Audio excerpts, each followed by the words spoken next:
জলে কুমির ডাঙায় বাঘ এই প্রবাদের মতোই পুকুর এবং মৎস্য ঘেরে একটু পরপর দেখা দিচ্ছে বিশাল আকৃতির কুমির।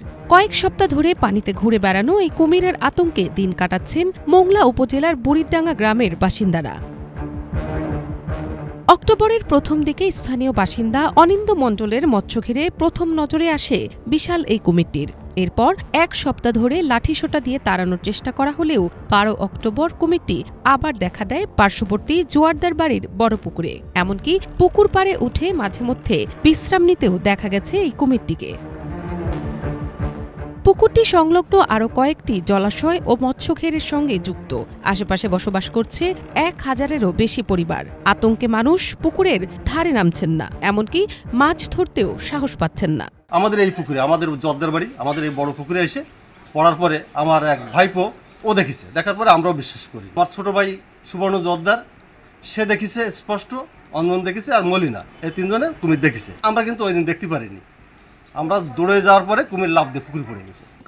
কাছে যেতে থেকে কুমির যার পরে আমাদের আশেপাশের যে লোক, আমার মামারা আছে এখানে পাশে, তাদের ডাকেছি, যে অনেক লোক ওখানে কথাবার্তা বলছে, বলার পরে কুমিরটা লাফ দিয়ে পড়ছে পুকুরে লাফ দিয়ে পড়ার পরে এখন বিভিন্ন লোকজন বিভিন্ন জায়গাতে আসতেছে। গতদিন দেখেছি, আজকে আর দেখতেছি না। আমরা আতঙ্কের পরে আছি সব ভয়তে। এই পুকুরই ভাসিয়ে বেড়াচ্ছে, মানুষকে ভয় দিচ্ছে, যে কোনো মুহূর্তে দুর্ঘটনা ঘটতে পারে।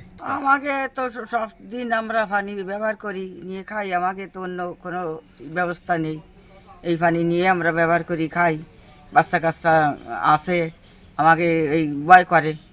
স্থানীয়দের অভিযোগ, বন বিভাগে খবর দিলেও এখন পর্যন্ত কোনো কার্যকর ব্যবস্থা নেওয়া হয়নি। আজ 2 দিন ধরে দেখতেছি কুমিরটা আমার সাথে অনেক বড়, অনেক মোটা হবে। আমরা তো সারা রাত ঘুমাইতে পারি না, ভয় লাগে, কখন জানি আমাদের বাসাত ঢুকে যা। আধা ঘন্টা পর পর উঠে, 1 ঘন্টা পর পর উঠে এবার দেখছি সেগুলো ভাসে।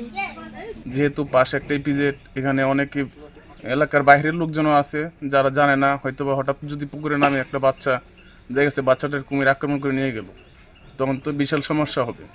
সেজন্য আমরা বন বিভাগের কাছে জানাই যে বন বিভাগকে সেজন্য কুমিরটা ধরে নিয়ে যায়। কিন্তু পর্যবেক্ষণে জানা যাচ্ছে যে আপনার বন বিভাগের লোকের কাছে সরঞ্জাম নাই, সেজন্য ওরা আসতেছে না। পুকুরি জাল ব্যবহার করি, গোসল করি, খাওয়া দাওয়া সব এই পুকুরি জাল। এই গ্রামের 1000 মানুষ এই পুকুরের জল নেয়। তারা এখন এই ভয়তে এই পুকুরে আসতে পারতেছে না। এই এসে মাঝখানে দেখি রাউন্ড দিচ্ছে কুমিরি।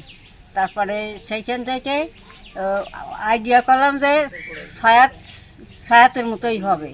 আমাদের বাড়ি পাশে বড় পুকুরে কুমির এসেছে। বিকেলে আমি দেখেছি কুমির ভাসেছিল। তবে পুরো এলাকা জুড়ে কুমির আতঙ্ক ছড়িয়ে পড়লেও কর্তৃপক্ষ একে অপরের ওপর দায় চাপাচ্ছেন।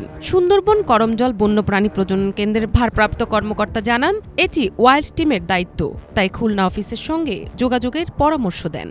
পুকুরের ভিতরে খেলো, আগে গেটের ভিতর গেট দাও, কয়েক জায়গা না, 50 বিঘা জায়গা নিয়ে বিরাট গেট, পানি আছে কোথাও 7 ফুট 8 ফুট, কোথাও 4 ফুট। এই মাঝে মাঝে দেখে, মাঝে মাঝে দেখে না, তো ধরা সম্ভব না। বলেছিলেন কোনো জায়গায় যদি ছোটখাটো জায়গায় যায়, যদি আটকানো যায়, তাহলে আমাদের বুড়ে নামাইতে রেস্কিউ করতে পারবে। এইগুলো আসলে আমরা তো সুন্দরবনে কাজ করি, আমাদের এই রেস্কিউ করার জন্য কোনো টিম অথবা কিছু নাই। এগুলো মূল কাজটা করেছে ওয়াইল্ড লাইফ ডিভিশন। এদিকে ওয়াইল্ড টিমের খুলনা বিভাগের দায়িত্বপ্রাপ্ত কর্মকর্তা তন্ময় আশ্চর্য পরামর্শ দেন বন বিভাগের সঙ্গে যোগাযোগ করার। পুকুরের ভিতর ঢুকে গেছে, সেটা আপনারা ওই আজাদ কবিরের যে ডিএফ স্যার আছেন পূর্বে, সুন্দরবন পূর্বে, ওনার সাথে একটু আলাপ করতে পারে। এটা আজাদ সাহেব ভালো জানে, আমরা জানি না। এর আগে 30 সেপ্টেম্বর সুন্দরবনের করমজল নদীতে কুমিরের আক্রমণে জেলে সুব্রত মণ্ডল নিহত হন। সেই ঘটনার পর থেকে গ্রামে আতঙ্ক আরও বেড়ে গেছে। বুড়িরডাঙ্গা গ্রামের বাসিন্দারা দ্রুত পদক্ষেপের দাবি জানিয়েছেন, যাতে কুমিরের কারণে তাদের জীবন ও জলাশয়ের নিরাপত্তা নিশ্চিত হয়। মিনালা দিবা, বাংলা ভিশন, নিউজ ডেস্ক।